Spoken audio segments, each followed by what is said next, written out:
ठेले नहीं भाई, ठेले ठेले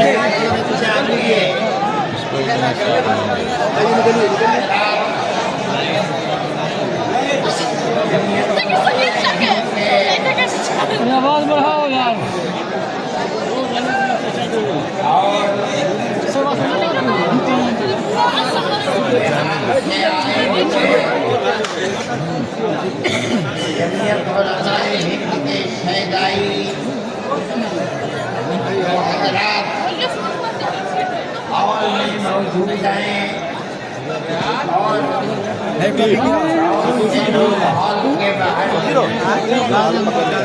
किधरों ने दिया, दिक्कत है बढ़ जाइए।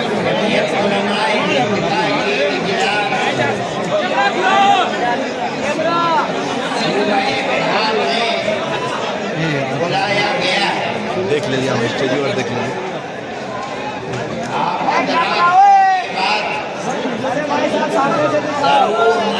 होगी और जमीयत उलमा के वर्कर नीचे से नहीं ना सकते हैं, जमीयत उलमा दीवार पर है ना। 100 साल से इस मुल्क के अंदर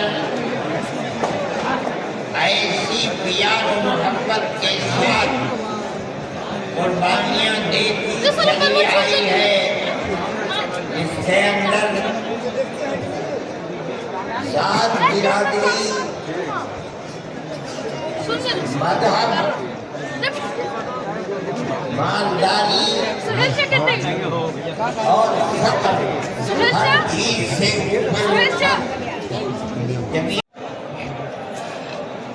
यही समझ कोई ये समझता है अगर बनाइएगा थोड़ा ये मुल्क का दस्तूर बगैर मुसलमानों को साथ लिए हुए सिर्फ हिंदुओं ने दस्तूर बनाया है, तो वो बिस्मिल्लाह की हुकूमत में रहता है, उसे दुनिया का कुछ पता नहीं है। क्योंकि इस मुल्क की आज़ादी में थोड़ा अंदर चलिए। हमारा किरदार 145 साल का किरदार है। किसी का किरदार इतने लंबे जमाने तक नहीं है कि वो मरते मारते फांसी के फंदों के ऊपर लटकते अपनी गर्दनों को कटवाते हुए 145 साल तक इस मुल्क के अंदर हमने काम किया है। 1803 से लेकर 1947 अगर कोई माई का लाल है, दूध पिया है, तो आकर के कहे कि उसका किरदार 145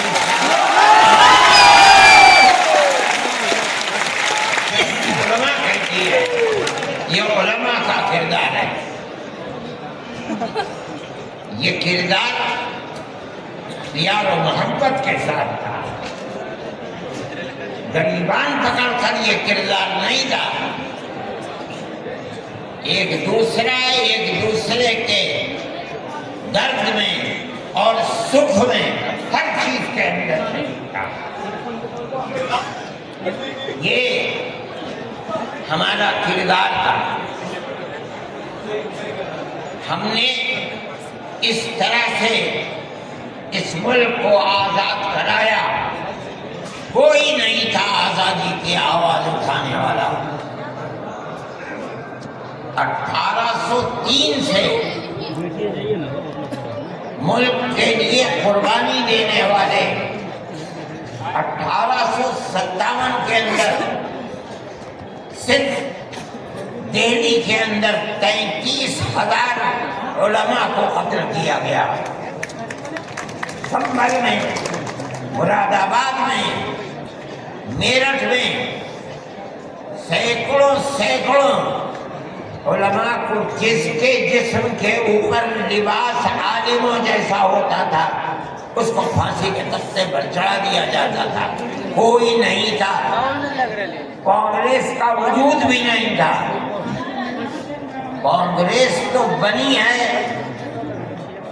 1883 में और 1885 में इसका पहला इजलास हुआ है, जबकि 1803 से हजरत शाह अब्दुल अजीज साहब ने ऐलान कर दिया था कि हमारा मुल्क मुसलमानों का या हिंदुओं का मुल्क नहीं है, नहीं रहा, ये अंग्रेजों का मुल्क हो गया, हम गुलाम बन गए। अब गुलामी की जंजीरों का तोड़ना और जिहाद करना हर एक का फर्ज है। और उसके बाद जिहाद लग गए। कोई माई का लाल नहीं था जो अंग्रेज की उस ताकत के मुकाबले में खड़े होकर गुलामी की जंजीरों को तोड़ने के लिए अपनी जबान को खोल सके। इस ऐलान के तकरीबन 80-82 साल के बाद कांग्रेस बनी और कांग्रेस का जो मकसद था जो आज की किताबों में मौजूद है वो मुल्क की आजादी नहीं था, मकसद था यहाँ पर तनवीर ना है। ये जो दो जिहाद हुए हैं 1832 और 1857 में, उसकी वजह से जो मलके बरतानिया और हिंदुस्तान के बसने वालों के दरमियान दूरी हो गई है, उस दूरी को दूर किया जाए और हालात को सही किया जाए। उलमा का ये नजरिया नहीं था। उलमा कहते थे मुल्क गुलाम हो गया, गुलामी की जंजीरों को तोड़ो, अंग्रेज को भगाओ, मुल्क को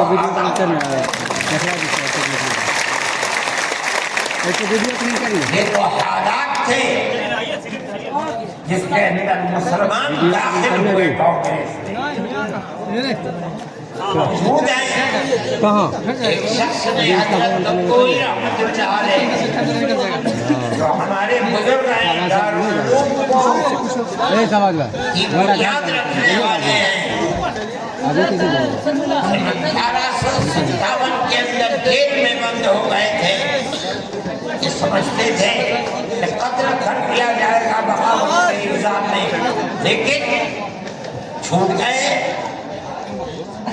उनसे पूछा कि एक जमात बनी है जिसके बुनियादी किरदार हिंदू बना है, क्या मुसलमानों के लिए उसमें शरीक होना जायज है?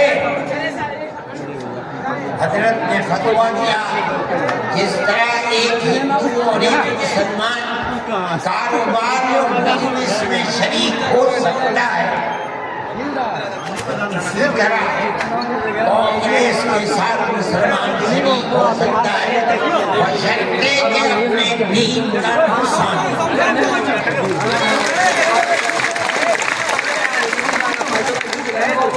मतलब नहीं समझे कई लोग, मतलब ये है कि हमारी तहरीक है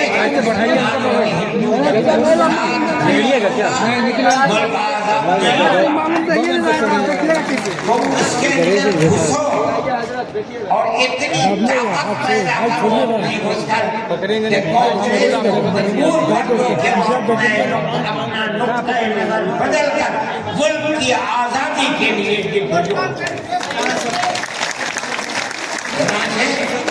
कांग्रेस ने अपना नुक्ता नजर बदला, मुल्क की आजादी को अपना नुक्ता नजर बनाया और फिर उसके बाद हिंदू और मुसलमानों ने शरीक होकर एक दूसरे के साथ चलकर मुल्क की आजादी के लिए आवाज उठाई, कुर्बानियां दी हैं और उन्हीं कुर्बानियों के नतीजे के अंदर मुल्क आजाद हुआ। मेरे भाई इस बात को समझिए, जैसे जैसे मुल्क की आजादी करीब होती जाती थी, जमीयत उलमाए हिंद बार बार कांग्रेस से कहती थी हमने तुम्हारा साथ दिया है, आज हम तुम्हारे साथ खड़े हैं, हमें ये बताओ वीडियो देख लेना यार कि आजादी के बाद मुल्क का दस्तूर क्या रहेगा? क्या सेकुलर दस्तूर होगा या मजहबी हुकूमत? अगर सेकुलर दस्तूर होता है तो हम तुम्हारे साथ हैं, और अगर सेकुलर दस्तूर नहीं होता तो मुल्क की आजादी में हम तुम्हारे साथ हैं। नहीं मिलते तो जख्म खुर्दा है। सुप्रीम कोर्ट के फैसले ने उनके मिजाज के अंदर गड़बड़ी पैदा कर दी है, इसलिए हो ऐसी बात। सब लोग इसी मुल्क के रहने वाले हैं, जो इस मुल्क का है उसको मुकम्मल इख्तियार है। दस्तूर हमारी बुनियाद है, हम इस दस्तूर को जिंदा करना चाहेंगे। अगर कोई इस दस्तूर के खिलाफ जाएगा, हम कोर्ट में गए, बार बार गए, हमें सुप्रीम कोर्ट से पूरा हक मिला है।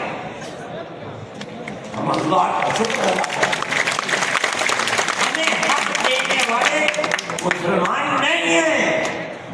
100% सुप्रीम कोर्ट के जज जहां हमारे फैसले गए वो हिंदू थे, हिंदुओं ने फैसले किए। हमारे मुल्क के अंदर आज भी 2-4 नहीं, लाख 10 लाख बेशुमार लोग हैं जो हिंदू मुस्लिम मजहब से ऊपर उठकर एक दूसरे के साथ यारो मोहब्बत का मामला रखना चाहते हैं।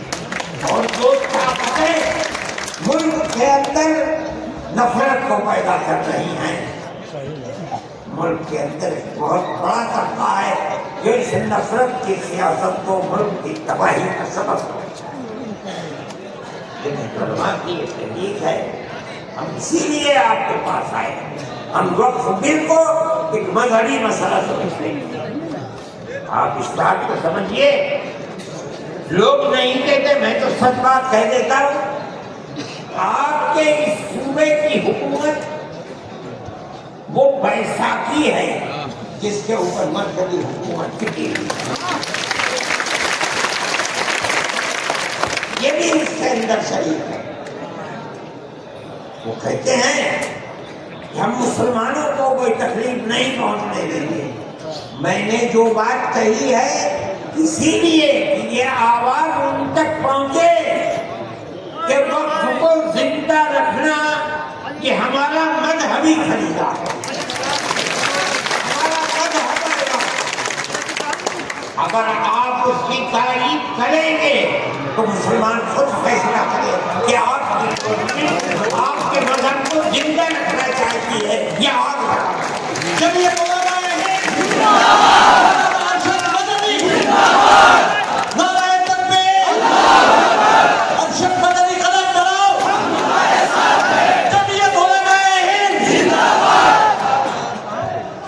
मेरे भाई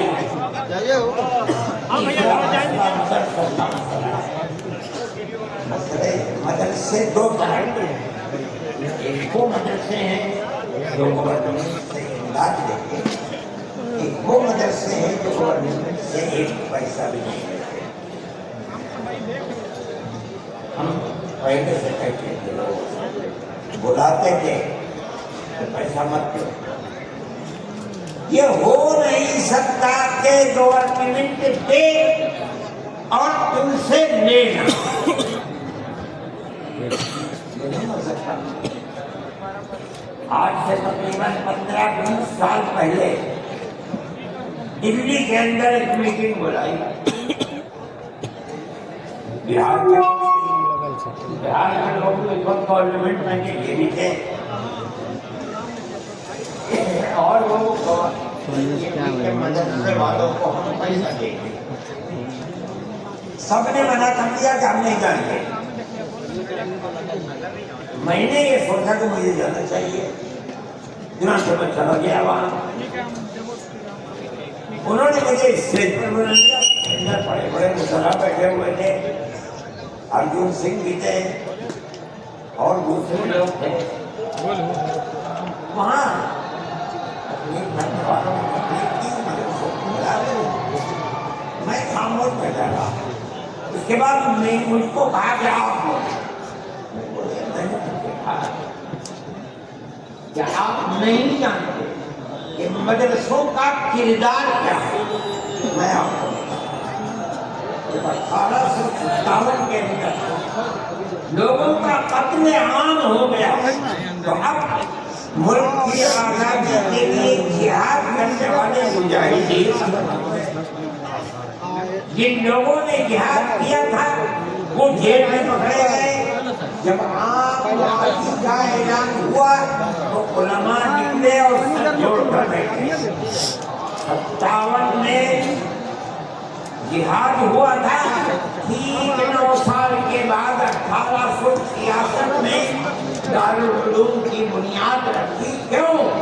अब मुजाहिद जिंदा नहीं रहे, दारुल उलूम ने जंग आजादी के लिए मुजाहिदीन की फैक्ट्री बनानी थी।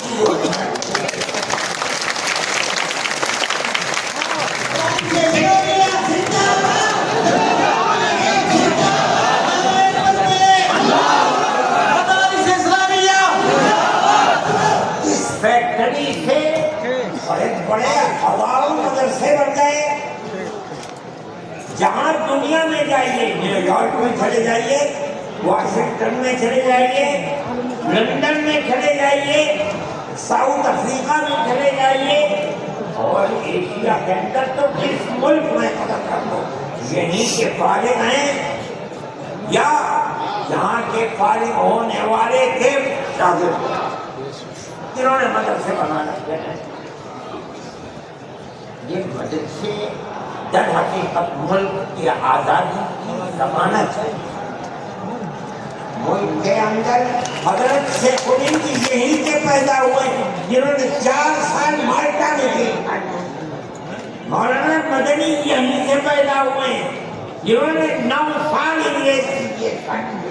और मैंने कहा मैं कितनों का नाम लूँ आपके सामने। ये मदरसों की जिंदगी है और ये तारीख है।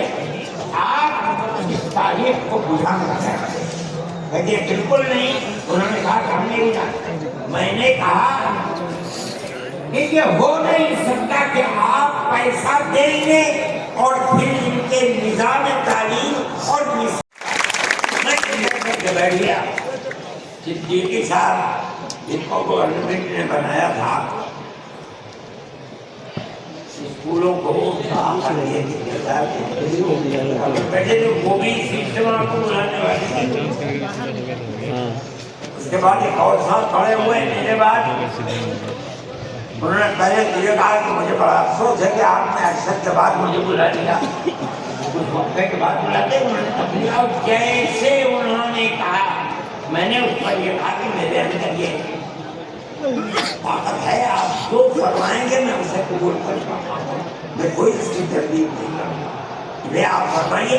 जैसे उन्होंने कहा कि मदरसों का किरदार कमजोर हो गया, वो तो मजमा जो सुबह खड़े हो गए, अभी से उतार दो, फेंक दो, निकाल दो। जब आग लगने लगी तो मैंने सिद्दीकी साहब कहा मैं तो जा रहा हूँ। सिद्दीकी साहब ने मुझे पकड़े में खुदा के लिए बैठ जाओ, ये मजमा हमारे काबू में नहीं आएगा। तो मैंने उन लोगों से क्या बात एक बात है, आपकी मर्जी के मुताबिक है, आपको वो दीजिए नंबर के मुताबिक है, वो देखिए जब हो गया तो मैं उसके बाद गया। कांग्रेस गवर्नमेंट की तो बिल्कुल आज